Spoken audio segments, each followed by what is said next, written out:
I'm going to continue this epic fail thing we have going. So Okay. my next epic Doesn't fail that I'm make for a good adding, show, but yeah. does it not? No. My next epic fail that I'm adding is Unmatched Tales to Amaze, the cooperative game. So this game got played 3 times this past week. So this is a recent haul as well. So it's a new purchase came in. I think Rob, you mentioned this game to me. I have it, but yeah. Mm-hmm. You got to play it, and you were like, "This is good. Got to get it played." The guys at church were really excited about getting it played, so I got a copy of it. Took it to church. I played it before I took it to church, and I lost. And then I took it to church. We played with a full count, and we all lost. So then I took it home and tried it again and lost again.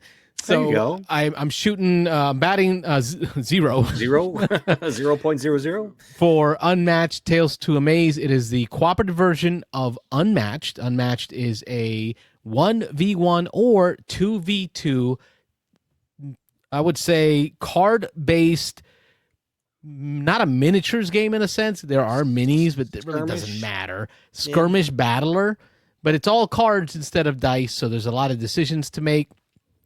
Each character is completely different than any other. You get to know your character and figure out how they compare to other characters when you're playing PvP, player versus player. But in Tales to Amaze, it throws it on its head by making it a cooperative game. You're now playing against a couple of villains that are in the game. You have the Mothman, and then you have a Martian-style alien. Those are the 2 villains in the game. But they have sidekicks like Tarantula or the Ant Queen or Skunk Ape, and they come in to fill in the extra hit points necessary to make it harder for you to beat the objective. Each villain has a different objective. So Mothman, you're trying to prevent him from destroying bridges while you're knocking him down and getting him out of hit points, whereas the alien, you're preventing them from getting control of farm fields that are on the board. Interesting. I really want to get a good review on this one in, so I'm not going to go too deep. I will say that I'm struggling to win with the base box. So like I don't want to bust out like Bruce Lee or Sherlock Holmes from another set to try to like steal a win. I really want to figure out how to win with the characters that are in the box. Rob, what was your experience with Tales to Amaze? I haven't played a full game of it. I've messed around with it a little bit, so I can't say as far as how hard it is. It's something I definitely am interested in. So you and I need to get together and run through, or you can play up to 4, I think, with that one. Yeah, up to 4. So maybe get Wayne in there. We can 3 of us can knock it out, and maybe we can give it a more in-depth review. But yeah, I mean, it's really cool. And then I got to mention just real quick here before we move on. I assume you've seen the reviews of the new Teenage Mutant Ninja Turtles that have come out. I pre-ordered it the night before that review came out, and I was so glad I did, because I bet it's probably gone now. Yeah, all straight tins. Everybody's loving it. So yeah, this is I want to play with this one, but I also do want to try the Turtles when they come out, of course. So yeah, really looking forward to that. Very cool.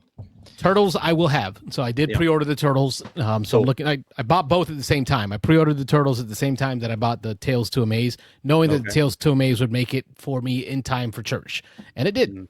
And it did not. It did not fail. It's just a great different twist. Like when you're playing competitively, this is a completely different twist. But I will say, at full player count, I don't think it shines as much because there's so much AP going on. Like the guys were so AP trying to figure out, especially as we got closer to like our doom, really trying to make sure that every decision was the best decision possible, and that stretched that time out. That really did. One of the new guys that was there playing for the first time, he's not a board gamer in a sense. Like him and his family, I see him there. They're playing like Sequence, or they're playing, Canasta. Canasta, yeah. Mm-hmm. They play that. Like that's what they play with their family at church. Mm-hmm. So he joined us because he had seen me playing some board games, and Nick came over and joined us for this game. And at the end of it, he's like, I like games, but this was a bit much. Oh, okay. Too much. Yeah. But he stuck with us the entire time. But I could tell that as the turns got long and Raimi was really thinking out his turns, that you can see him losing a little bit of attention span. Gotcha. Yeah, I could see that. Cool. Another one that's probably, but definitely not best at the max player count. We talked about that earlier with some other games. I think at 2, we might have a good time and have a chance to win. Yeah. All right. Well, we'll give it a shot. We'll give it a run. Cool.